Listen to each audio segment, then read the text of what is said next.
So, a very good morning to all my dear students. I welcome you all into the Industrial Pharmacy 2.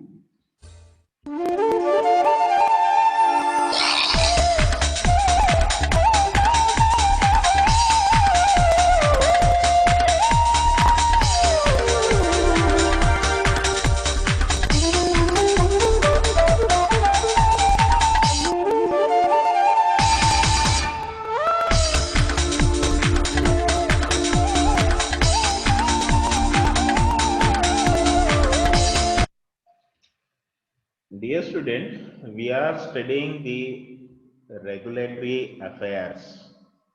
So, that is the unit 2 from your syllabus framed by Pharmacy Council of India and which is prescribed by the Swami Ramanand Tirth Marathwada University.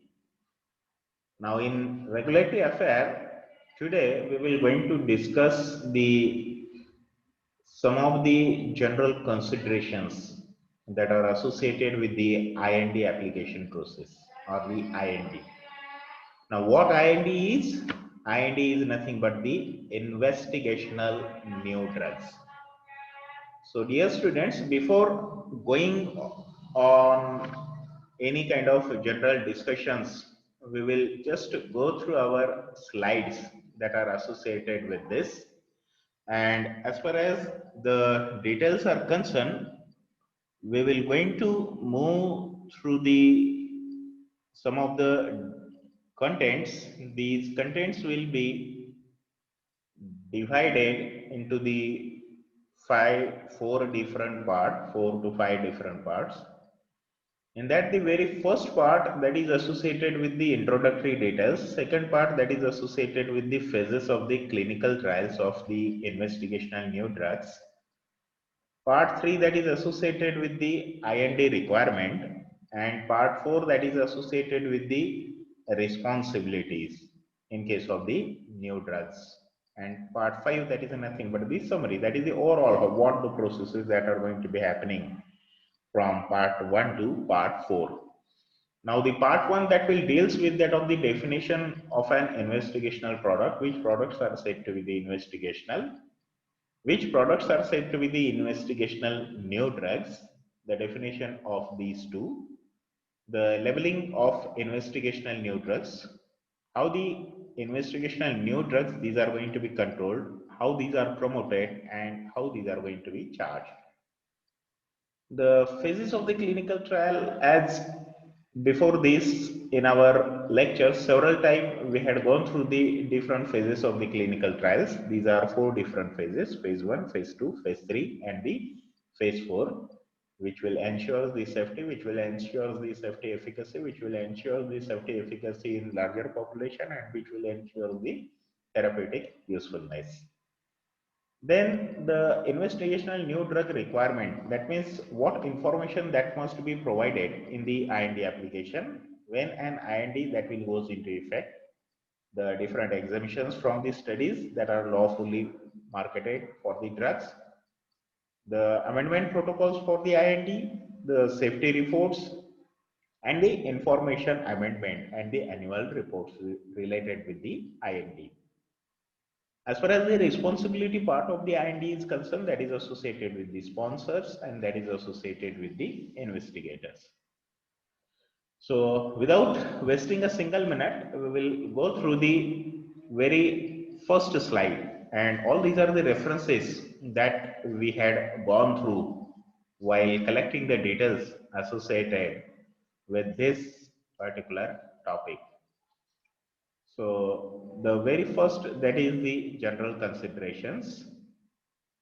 Now, in general consideration, first we have to go through the definition of investigational product, which is said to be, or which product is said to be investigational product. The definition that is given by the ICH GCP, that is the International Conference on the Harmonization of the Good Clinical Practices. What it tells, how it will define in such a way that a pharmaceutical form of an active ingredient or placebo being tested or used as a reference in a clinical trial. So what it is the pharmaceutical form of an active ingredient, or sometimes it may not contain the active ingredient. So such product is said to be the placebo product, and that is used as a reference in a process of clinical trial. So the definition that is given as per ICH GCP 1.33 guidelines.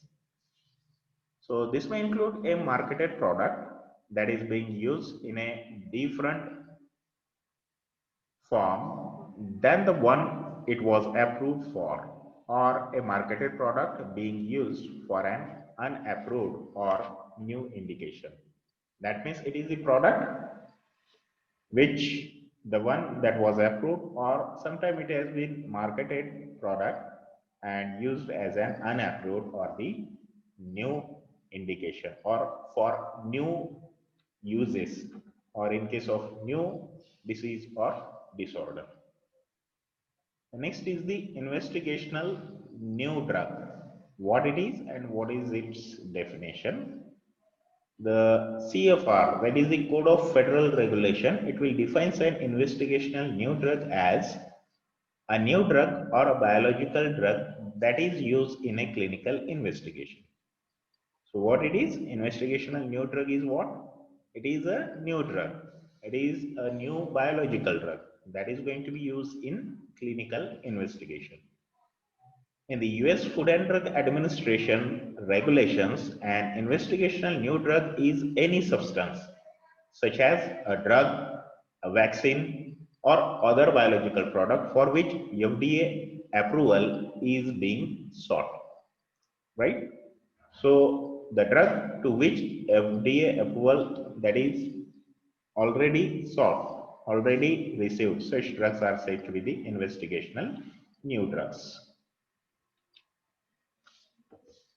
A drug may be considered new even if it has been in use for years, if a change is proposed in its use, formulation, route of administration, use in patient population where risk would be increased, or packaging. So if we are going to be altering, if we are going to be changing either of all these for a already existing drug from many years, in terms of its indication, in terms of its formulation, in terms of its route of administration, in terms of its the population of the patient, let's say for example, if the drug that was already using onto the children's in case of the pediatric use, suppose now we want to use this drug in case of the human beings or vice versa condition, so that is said to be the patient population where the risk would be increased. Let's say for example, if the risk is going to be increased in case of the children's, then why we should not try the drug onto the adults? So such drug again, that is called as the investigational new drugs. Or sometimes if we are going to be changing its packaging, the form of packaging, that will fall under the investigational new drug. For example, years ago the FDA approved a drug to treat high blood pressure. The manufacturer of the drug now wants to test it as a treatment for anxiety in case of the adults. The use is getting changed. Earlier it was used in case of treatment of the blood pressure treatment, but now the same drug is going to be tried in order to get relief from the anxiety. So this new use of drug would be considered as investigational. In a study protocol and other documents, an investigational new drug may be referred to as the study drug, experimental product, experimental drug, new intervention, or similar term. So all these terms which are used that are synonymously for the investigational new drug. Which are those? Study drug, experimental product, and new intervention. Investigational new drugs, these are regulated under the CFR Title 21 Part 312, that is the 21 CFR 312 Code of Federal Regulations. What the labeling of an investigational new drug is required? The labeling of an investigational new drug that will must include the following statement. Which statement is required? Caution, new drug, limited by federal or United States law to investigational use.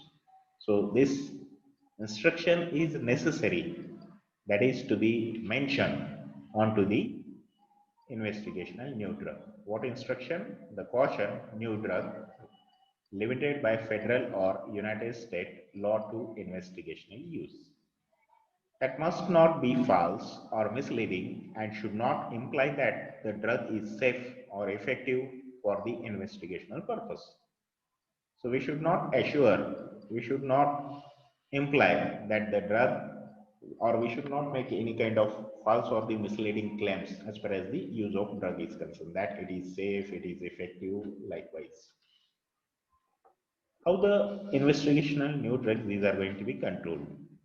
An investigational new drug may be given to the participants only under supervision by the principal investigator or by a sub-investigator. So this is most important. The drug that is needed to be given under the supervision of the investigator or the sub-investigator. Usually, the person supervising the administration of an investigational new drug is a physician. So who is the supervisor or who is the investigator? He is the physician. The investigator cannot imply the investigational new drug to any person who is not authorized to receive it. So this is most important. One has to take the consent before giving any investigational new drug to anyone. Research that involves the use of controlled statements must comply with US Drug Enforcement Administration regulations 21 CFR 1300. When studying an investigational new drug that is considered a controlled substance, the investigator must take adequate precautions to prevent theft or diversion of the drug into illegal channels of distribution.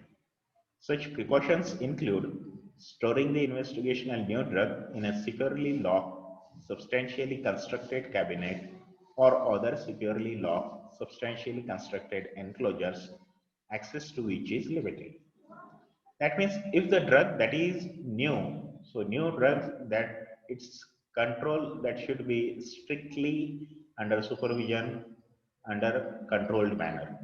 It should be kept into the locked cupboards, and to that cupboards the access that is very very limited. That means only the principal investigator, he or she should have access to that one, and care should be taken that it should not undergo theft or its illegal traffic or its distribution that should not be carried out. Promotion and charging for investigational new drug. How the drug that is going to be charged, how the drug that is going to be promoted. Neither an investigator nor a sponsor may promote, that is, endorse or advertise an investigational new drug as safe or effective for the investigational purposes.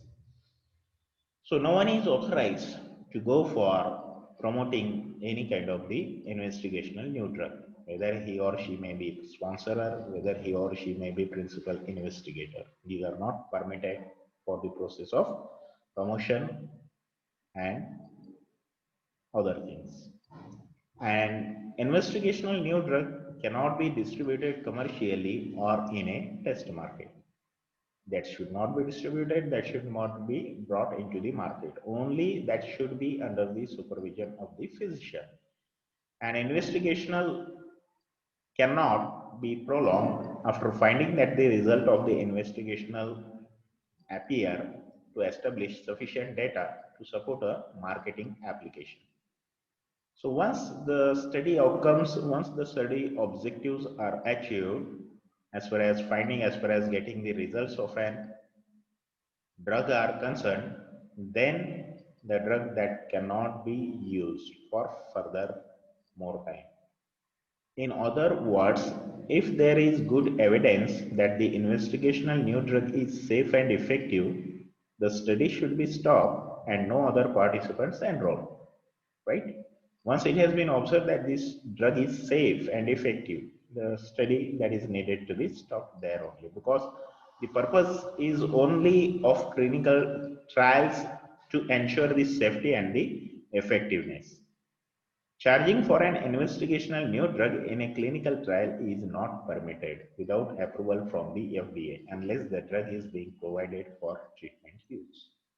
Right? We should not charge to the patient for the drug which is under clinical trial, which is under investigation. And if we want to, then the permission has to be taken from the FDA. But generally, this will not work because it is the investigational new drug. Next part that is associated with the phases of the clinical trials in case of the investigational new drugs. Now, what are these? The clinical trials of an investigational new drug. These are generally conducted in the 4 phases, as we know, phase 1 to phase 4. Phase 0 or exploratory trial also exist as small clinical trials. Sometimes only a few participants that are going to be enrolled. That involves dosing at subtherapeutic level. Phase 0 trials are not as prevalent as phases 1 to 4. Each phase is designed to find out different information. Although the phases of a trial are usually conducted substantially one after another, they sometimes overlap. So the basic outcome of all these clinical trials, their purposes are different from phase 0 to phase 4. As say one that will ensure the safety, another that will ensure the efficacy, another that will ensure the safety and efficacy, another that will ensure onto the smaller population, someone that will ensure onto the larger population. Individuals may be eligible for studies in different phases, depending on their age, general condition, the type and stages of their diseases, and previous therapy, if any. The phase 1 clinical trial. The phase 1 trial are the first studies of an investigational new drug in the humans. They are usually conducted in healthy volunteers. In some cases, phase 1 trial may be conducted in individuals who have the disease the drug is intended to treat. Phase 1 trial generally involve between 20 to 80 participants. So, what are the important points in case of the phase 1? It is the very first investigational new drug used in case of the humans. These are conducted onto the healthy volunteers. These are conducted onto the individuals with the disease in which the drug that is intended to be used, and this is to be involved, or the study is to be involved onto the very small number of individuals of the participant, 20 to 80. Phase 1 trials, these are designed to, what is the purpose? To make a preliminary determination of the drug's safety in humans, identify some of the side effects associated with the drug's use, and begin to define a safe therapeutic dose range. So all these are the purposes. What are these? The safety, the side effects of the drugs, and to define the safe therapeutic dose range. Phase 2 followed by the phase 1. Phase 2 trials are usually conducted in individuals who have the disease the drug is intended to treat or at high risk for developing the disease. Phase 2 trials are longer than phase 1 trials, but still relatively small, usually involving not more than several hundreds of the participants. So these are again in case of the individuals with the disease and which are at a high risk, like say the health workers or geriatric patients or the immunocompromised patients, and this is to be performed onto the hundreds of the participants. Phase 2 trials are designed to begin to evaluate the drug's effectiveness in treating or preventing the disease or condition of the interest, determine the optical dosing of the drug, determine the common short-term side effects and the risk associated with the drug. So what are the purposes? What are the objectives of the phase 2? To ensure the effectiveness, to ensure the optimum dosing, and to determine the common short-term side effects and the risk associated with the use of the drug. The phase 3 trials followed by the phase 2. Phase 3 trials are conducted after preliminary evidence from phase 1 and phase 2 trials, which will suggest that investigational new drug is safe and effective. So after phase 1 and phase 2, the phase 3 is to be done. And when we are obtaining the results from the phase 1 and phase 2 that the safe and effective results has been obtained in the first two phases, then only the phase 3 that will be started. They usually include between several hundred and several thousands of the participants. The number of participants, these are in the hundred to thousands.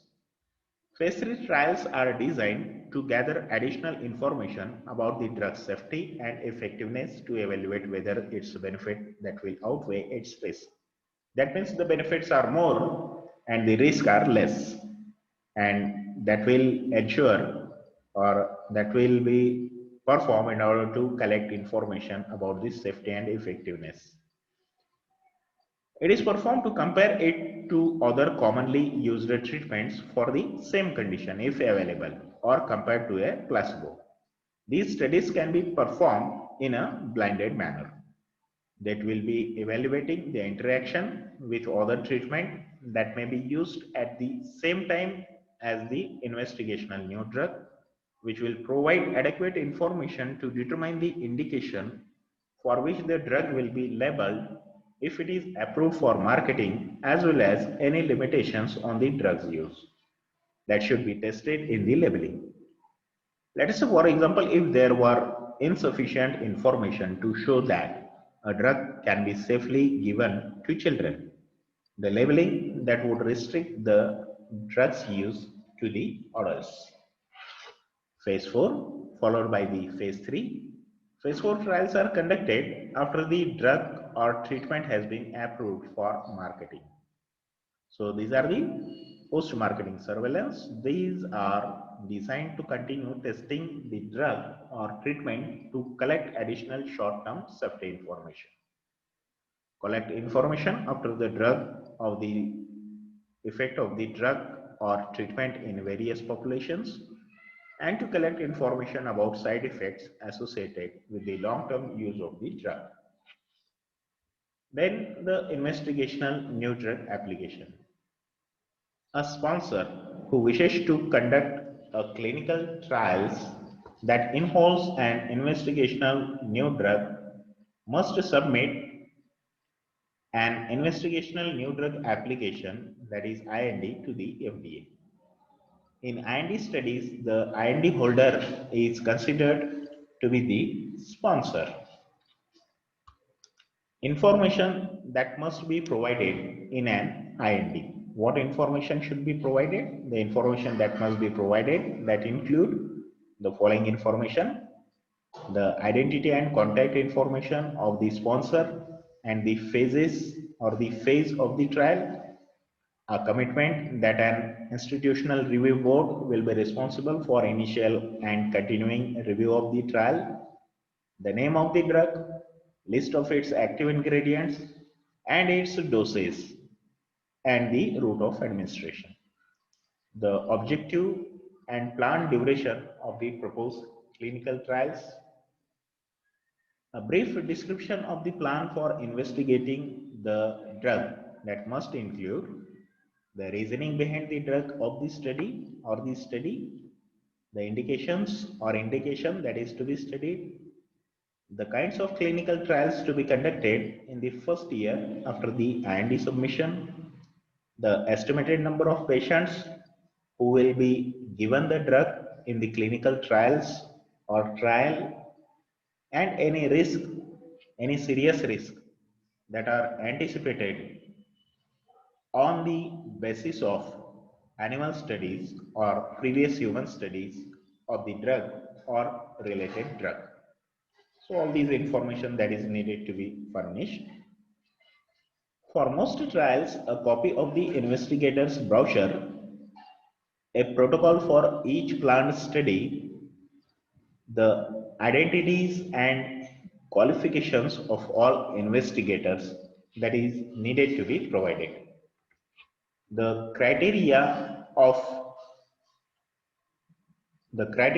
for patient selection and exclusion and an estimate of the number of patients that is to be studied, a number of previous experience with the drug in both animal and human studies, including previous investigational new drugs, experience with the drug in other countries, known safety issues, chemistry and manufacturing information, and dependence and abuse information. So all these information that is needed to be provided in case of the IND application. Now, when an IND application that will goes into effect, an IND application is considered safe to proceed 30 calendar days after the FDA receives it, unless the FDA that will notify its sponsor that the investigation described in the IND is subject to clinical hold, or the sponsor receives written permission from the FDA to begin the study before 30 days have elapsed. At the sponsor's request, the FDA will provide advice on specific matters related to an IND, meetings between the sponsor and the FDA that are frequently useful, and the FDA that will encourages such meetings to the extent that the FDA resources that will permit. So this already we had covered, that the FDA that should conduct, or the sponsor they should conduct meetings with that of the FDA in order to get clarification on most of the aspects. IND exemptions from studies of lawfully marketed drug. Now, what will be the exemptions? So, studies of lawfully marketed drugs, these are exempted from the IND regulations if they meet all 5 of the criteria listed in 21 CFR 312.2B1. The first 4 of these criteria, these are straightforward and need no special comment. So these criteria are: the study is not intended to support approval of a new indication or a significant change in the product's labeling. The study is not intended to support a significant change in the product's advertisement.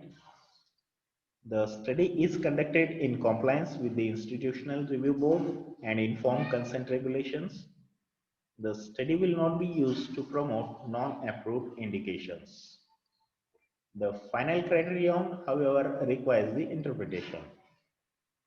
The investigation does not involve a route of administration, dosage level, use of a patient population, or other factor that significantly increases the risk or decreases the acceptability of the risk associated with the use of the drug.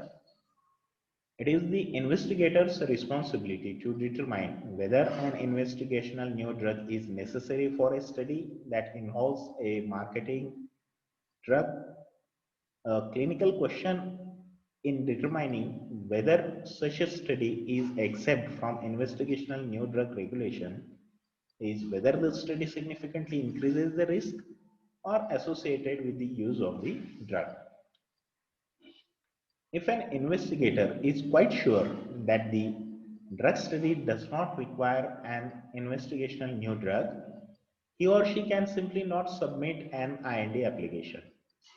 If the investigator is doubtful about whether an IND is required or wishes to have a proof of the IND exempt study and its status, the IND application can be submitted with an exemption from IND guidelines requested, and FDA staff that will review the application to determine whether the study is exempted. The review is limited to critical safety concern, that is the dose, schedule, route, and patient population. If after this limited review, the FDA determines that a study is exempt from the requirement from an investigational new drug, it performs no further review of the application. The FDA sends a letter to the sponsor giving notice of the exemption prior to submission of the application. The sponsor can also set up a pre-IND meeting with the FDA in order to discuss any question or concerns. What will be the IND protocol? The sponsor of an IND must submit a protocol amendment to the FDA. Now, to describe any change in phase 1 protocol that significantly affects the safety of participants, or to describe any change in the phase 2 or phase 3 protocol that significantly affects the safety of participants, the scope of the investigation or the scientific quality of the study. So, safety of the participant, that is most important.